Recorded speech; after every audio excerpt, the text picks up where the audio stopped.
All right, bud. I'm gonna try and go through this quickly, so you don't have to listen to a video of this. And 4 years ago, you were looking at this very slide, kind of around this time. Really weird. So I'm gonna go through monetary banking, money, monetary policy, and banking, and how those kind of go together, and that's gonna help you with those four questions. And so as we kind of go through, I have my little bell ringer slide. I think you fully understand kind of the beginning of money and the differences, but here's commodity and fiat money just in case you didn't understand that that's somewhere within like in one of those easy questions professors like to give every once in a while. And so commodity money is things that you could typically utilize yourself, and then you're kind of trading is sort of in like bartering, like cigarettes in prison. And then fiat money is kind of what we're used to, using your card, using paper money, using currency, using coins. Um, Again, understand that money has to have all three functions to be considered money. It has to be a medium of exchange, so we have to be able to exchange it back and forth. It has to be a unit of account, so that we have to be able to account for things and give value to them in that way. And money has to store value, which is why you can kind of argue that money doesn't do that anymore. So the gold standard for money kind of went away in the 1970s, and so essentially the government says this is what it's worth, and so we believe them, which is kind of weird. But essentially, as long as it's generally accepted, the money is scarce and it's portable and dividable, then money can be considered money. But this is kind of what makes Bitcoin actually a viable currency, somewhat, sort of, although it's crashing now, is that it's started to become generally accepted. It is scarce-ish, and it is portable and dividable through hard drives. And so your big thing right now is in understanding purchasing power. So essentially how much you can buy and how inflation then decreases purchasing power, and then rapid inflation decreases acceptability. So Germany in the 1920s, Venezuela right now, you're starting to see that people just aren't using money anymore.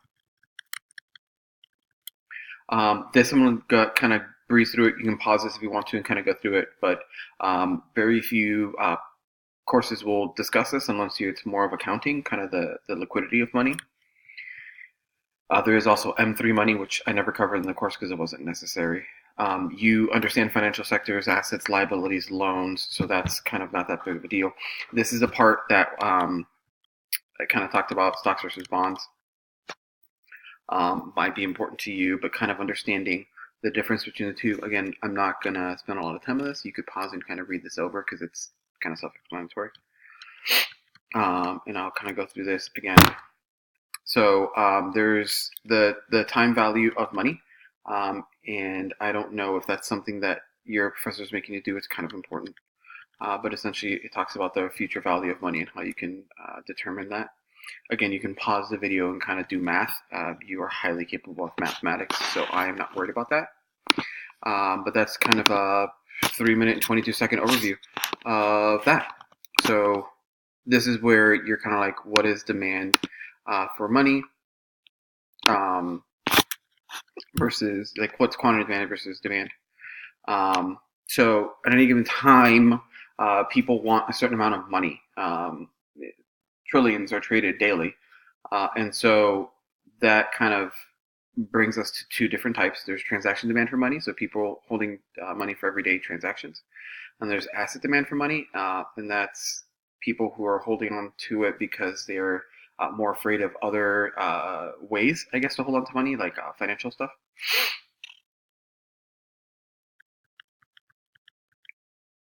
So this is kind of, again, your question. What happens to the quantity of demanded money when interest rates increases?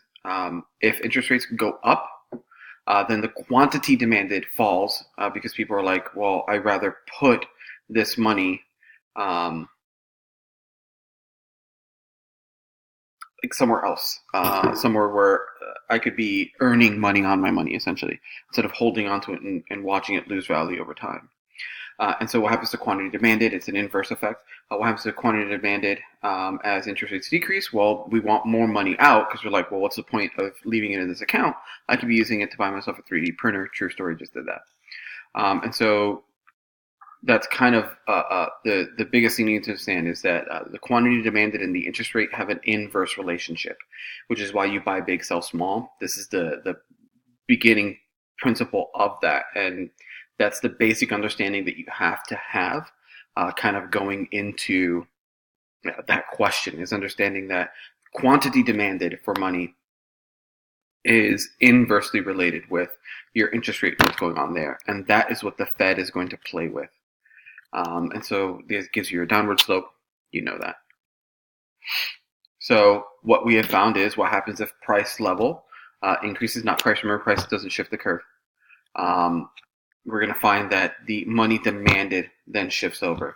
So these are your shifters of money demand or demand for money. Any kind of changes in income, changes in price level, and changes in technology. And so as countries become more economically stable, as their standard of living increases, you'll find that that change of income is going to increase the demand for money because you got to pay them. And then changes in technology, again, that technology shifts almost every curve. So here's a good question for you to kind of look at. The amount of money that the public wants to hold in the form of cash will decrease if interest rates increase. You see there's that inverse relationship again from recent-ish exam. And so we find that the supply of money is straight up and down. It is vertical. And that's because it just is. Whatever the Fed supplies is what there is. If they decide $200 billion is what's going to be in there, well, c'est la vie, that's what's there. And so they control interest rates through essentially the supply of money. And again, that's called monetary policy. There's some really boring embedded videos. I like them, but I'm a nerd.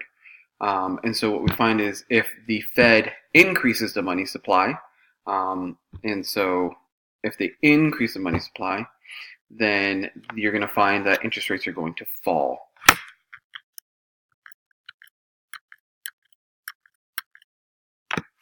And so this is where we have kind of where I had you guys draw those arrows. An increase in the money supply decreases interest rates, which is going to increase investment, which we know is one of the shifters of aggregate demand. And so an increase in the money supply, them lowering that interest rate and pumping money back into the system is going to decrease the interest rates naturally. And then it's going to increase the amount of investment from businesses. Remember, that's what that investment means. And that's going to increase your aggregate demand. Now, you could also decrease the money supply. And at that point, then what you would be doing is you'd be increasing interest rates. You're going to be decreasing investment. You're going to decrease aggregate demand. And so that's, again, what you're doing is you're shifting that curve. And so, essentially the biggest way that you shift that curve is by buying and selling bonds. When you buy bonds, when you buy bonds, you're putting money out there. And so essentially what you're doing is you're taking up those worthless pieces of paper and you're handing money out. And so money goes out and your interest rates fall. And so investment goes up and aggregate demand goes up. Or you sell bonds, essentially you hand them those useless pieces of paper. You pull that money back out of the system and you increase interest rates. You're going to decrease investment, which will decrease aggregate demand. And that's one of the ways you can actually slow down inflation and try and stay away from that top left corner that we used to do, that stagflation corner. And then here's the fractional reserve banking. I believe there was a question about that. Hold on, give me 1 second. I'm wasting some of your time right now, but I need to look at my phone. I want to make sure that I answer all your questions. I think that there was a question about fractional reserve. What happens if they reduce the reserve requirement? So I'm going to make sure to go for that. And that's kind of the bank balance sheets. That one was really difficult to teach. So I'm going to go back over it again. I have about 6 minutes before this screencast software gets wonky. That's been the problem I've been having making this video for you. And so essentially you have this bank balance sheet. I don't think you really need to work on that. If you want, just pause it. The PowerPoint kind of explains it fairly well. And you can go back through that. I can also, if I was a smarter man, send you these. So just let me know if you want these, and I will send them to you. But here's the supply and demand of money. And so I will start from this slide, and I will keep going. I'll make sure that, sorry, I want to make sure that this thing is still recording. And actually, I'm going to stay out of the presentation mode. And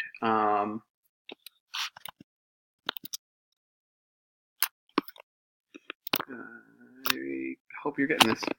So again, this is the kind of quantity of investment. That's the shifter of money to quantity investment to aggregate demand and aggregate supply. In case you need that, I don't think you will. So yeah, fun fact, I've had to do this like 15 times because for some reason, either software or interruptions. My daughter's 6 and she has lots of questions. So at this point, we're going to kind of go over reserve requirement, which is one of your questions. The reserve requirement is a ratio of money that banks have to hold onto. So like with every deposit, a bank has to hold on to a certain amount. So let's say I deposited $1,000 and the reserve ratio is 0.10 or 10%. Then I would hold on to 100, lend out 900. But what that does is it influences a money multiplier. And I hope you kind of remember money multipliers from before. Essentially, what they can do is they can increase the reserve requirement to decrease the amount of lending going out, or they can decrease the reserve requirement or the reserve ratio, and that would increase the amount of money going out. So I guess it's the money multiplier. That money multiplier is 1 over the reserve requirement. So if you did 10%, let's say, 1 over 1/10 is 10. So your money multiplier would be 10, meaning $2 billion of lending out there really is $20 billion because it gets multiplied. I don't remember if you can remember if it was that day. It's usually the day that I used pennies to kind of show lending over time and how it increases the amount of money going out. So there's that. That's the money multiplier.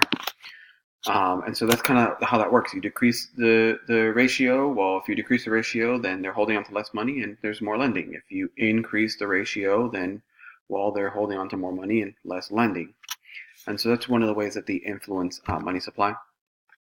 Another way is the discount rate, and that's the amount of interest charged to banks by the Fed for lending. And so if they wanted to lend at a low rate, they could do so, and that would encourage banks to lend. So they can get, 1% loan from the Fed and lend out for 10%, make a lot of money. Or they could get a 20% loan from the Fed, and they're like, I'm not lending at this because I'm never going to make my money back. And so there's that. Then we talked about buying and selling bonds, which you buy big, you sell small. And I showed you that at the very top of things. There's some practice here if you want to try it. Don't cheat. At the very bottom are the answers in case you want to know. And then there's the federal funds rate. No one ever talks about it. But it's really influenced by monetary policy. And this slide essentially just explains all of that for you. You are literate. I'm not going to insult you with that. So that should be everything that you need to help you kind of learn this. If it isn't, please don't hesitate to reach out again. I'll give you my phone number on Facebook Messenger or whatever. You can just text. And good luck, buddy.